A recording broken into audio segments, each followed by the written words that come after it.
सभी भक्तों को श्री शिवाय नमस्तुभ्यम। हर हर महादेव। श्री पार्थेश्वर शिव महापुराण में एक पत्र आया जिसमें सास ने अपनी बहू के बारे में बताया कि उसकी बहू को संतान नहीं थी। संतान क्यों नहीं थी? क्योंकि उनके बच्चेदानी में एक गांठ थी। जब डॉक्टर को दिखाया तो डॉक्टर ने कहा कि इस गांठ का ऑपरेशन करना पड़ेगा। ऑपरेशन करने के बाद ही संतान का सुख प्राप्त हो सकता है। इस प्रकार कई साल गुजर गए लेकिन ऑपरेशन नहीं कराया। तो फिर उनकी ननद ने उनको बताया कि आस्था चैनल पर एक कथा आती है जिसके शिव महापुराण गुरुजी वास्ते हैं, आप वो देखना शुरू करो। निश्चित रूप से आपको सुख की प्राप्ति होगी, संतान की प्राप्ति होगी।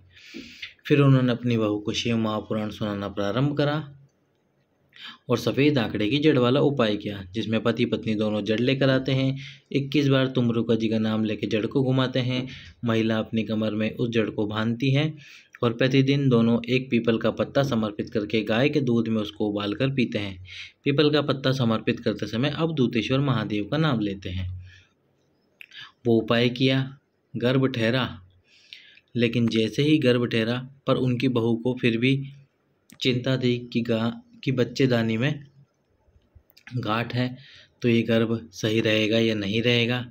और जब वह 5 महीने का हुआ गर्भ तो उनकी बहू सीढ़ियों से पेट के बल गिर गई। सारे डॉक्टरों को दिखा दिया। सारे डॉक्टरों ने यही कहा कि ये बच्चा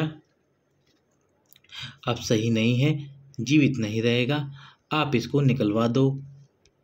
कितनी बार अल्ट्रासाउंड करा लिया, उसके बाद भी सारे डॉक्टरों ने यही कहा कि आप इसको निकलवा दीजिए, ये बच्चा स्वस्थ नहीं रहेगा।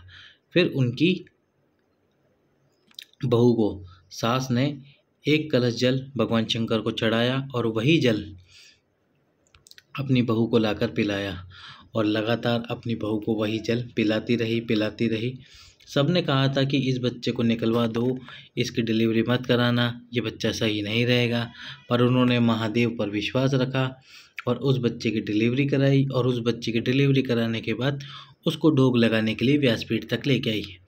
आप देख सकते हैं कि बच्चा अभी पूर्णतः स्वस्थ है, इसको कुछ भी नहीं हुआ है।